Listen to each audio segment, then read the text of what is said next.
So it's New Year's Eve, and I thought, what better way to put an end to 2020 than to recap the top 5 niches of the year.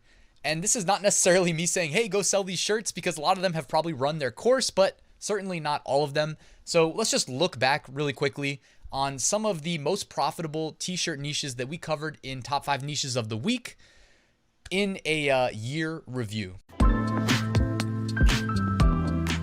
Quick reminder that I'm running a weekly print-on-demand giveaway. It's completely free to enter. You can use the link right there at the top of the description. This week sponsored by Merch Titan's upload automation for your print-on-demand products, Merch Ninja research tool for Amazon merch, and All Sunset's premium pre-made sunset graphics.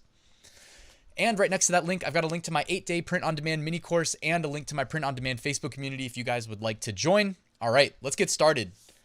Number 1 niche of the year, and I did try to put these ones in order. So I am thinking, and this, I mean, if you disagree, let me know in the comments below, but it's probably fair to say that niche number 1 was the Biden-Harris niche. When that was announced, it wasn't even that they won. It was that when they were announced, this one went absolutely crazy with sales. And I even interviewed Dominic, who came on the channel. By the way, shout out to Baddie's Passive Income. I'll put a link in the description if you want to show him some love. He does print-on-demand videos, and he talked about how he made a couple $1,000 in a couple days selling Biden-Harris shirts when essentially there wasn't too many big other trends to compete with.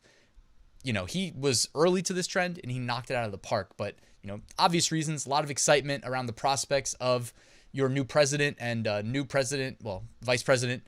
And ultimately, they ended up winning. And then people who came early to this trend probably made even more money when they ultimately won the election. So niche number 1, Biden-Harris.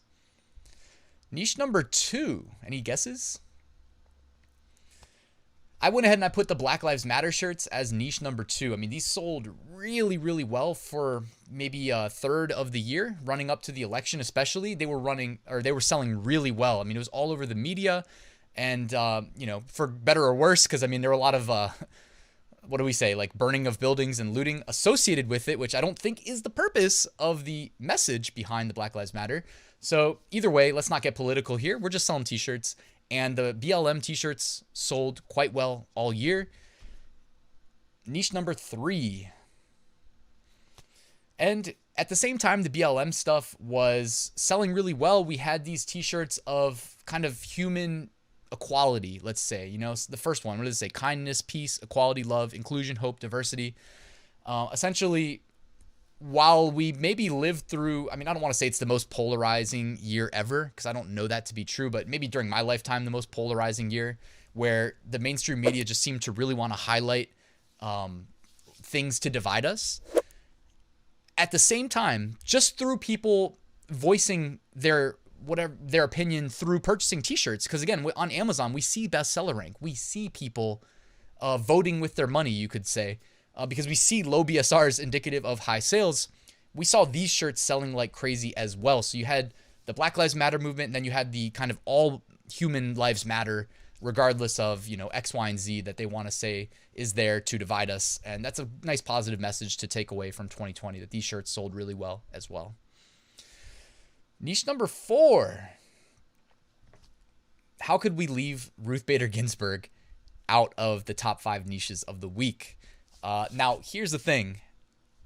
I wouldn't list any of these for sale, and I didn't list any of these for sale because I just was not sure if it was going to be safe. And like I always say, guys, before you list anything, go do your market research.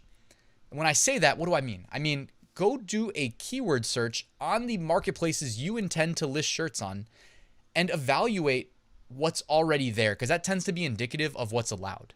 If you're unsure about some keywords, go look and see if those keywords exist. You know, and typically, like, you have to do the keywords in order, because sometimes they, like, a way to game the merge keyword system, which you shouldn't do, by the way, not a good long-term strategy, is to insert words in between your phrases, and you can typically get indexed on them without getting the approval rejection algorithm to reject you. But anyways, you don't want to do that. That's not something that I condone. But with the Ruth Bader Ginsburg stuff, we had people making thousands and thousands of dollars, and then we also had people's accounts getting closed. That's why I'm saying, like, I don't think you should try to sell any, and I don't understand why Amazon merch to this day still has hundreds of them left up, and yet at the same time had removed hundreds of them. I don't work for Amazon merch. I'm not a decision maker there. I don't have a contact there that I can just call on the phone and ask. Unfortunately, if I did, that'd be awesome. If anybody's watching, call me. But seriously, RBG, this was one of the best selling. It might have, I mean, it probably wasn't the best selling, but it might have been. Like the RBG shirts went nuts this year. And rest in peace to Ruth Bader Ginsburg. Niche number 5 of the year, 5 out of 5. Any guesses what this is going to be? So I bet you might be able to guess. Niche number 5 are the social distancing world champion t-shirts. And no, I don't mean that this was the 5th best niche of the year. What I really meant by this was the sub niche and cross niching of things related to the cerveza sickness without violating the merch content policy, meaning we don't want to capitalize off human tragedy. And essentially you have to kind of work your way around certain keywords. And as long as you do that, you're okay. And in this case, this is like my favorite example of people that found a creative way of, in this case, cross-niching Bigfoot and social distancing, which is closely associated with the response from our leaders, our politicians, to the cerveza sickness. So I really like this as niche number 5. And I mean, people did some really creative jobs of finding ways to implement them in their designs and put a 2020 spin on things. All right, my looking ahead, as in, normally I would say, well, these future dates. And you know what? For looking ahead this time, I'm going to point you to my video, Top Trends of 2021, that I released a couple days ago, where I tried to predict some of the big macro trends of 2021 that will have plenty of sub-niche potential for us to attack as far as our t-shirt sales. And I'll even give you the first niche, Inauguration 2021, which is, I think, January 20th. So it's coming up. It's only a couple weeks away. And I know that's going to move some t-shirts. And if you missed that video, I'll put a link to it right here in the YouTube cards. Ooh, bonus shirts of the year. You guys excited? All right. Actually, I only selected one. I thought this one was fitting. So it's our 2020 shirts with the 1-star review. And then it says things like terrible, do not recommend, would give 0 stars. Awful, started bad, got progressively worse, would not recommend. Horrible, would not recommend. By the way, people found a way of making this their own, which you gotta love. They didn't all just write the same text underneath. You didn't have to write text underneath, but it seemed like, again, the customers vote with their dollars, and we can see BSR and we know which ones got purchased the most. If you use DS Amazon Quick View, for instance, my favorite way of spying on BSRs of t-shirts. And yeah, these were some funny ones that I really liked as the bonus shirt of the year selection. And they also made it into the top 5, by the way. So these were selling really well. They weren't just bonus shirts. Deleted designs of the year. So if you have any of these listed, this might be your suggestion from me to consider removing them. Shirts that are too closely related to the human tragedy aspect of the cerveza sickness. You definitely want to remove those if you got any through.